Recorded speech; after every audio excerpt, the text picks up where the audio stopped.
Alright guys, so in this tutorial I'm gonna show you the best and easiest way on how you can download and install MovieBox on any laptop.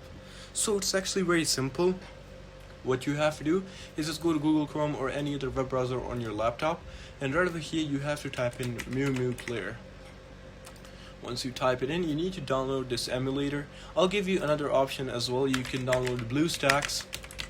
As for your laptop, you can just download one of them if any works for you. But once you've downloaded each of these emulators, well, let's say I have Movie Player on my PC, so I'm just gonna open it up, and it should look like this on your laptop, the interface and everything once you install it. So you just gotta run your Android device like this.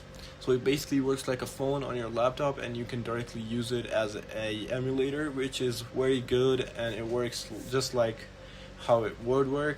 So you can just go to the Play Store right over here, and right over here you can search up MovieBox.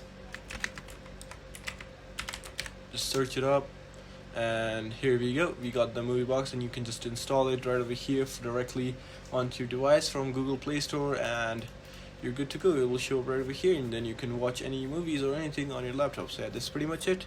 I hope this really helped you out. I'll see you soon next one.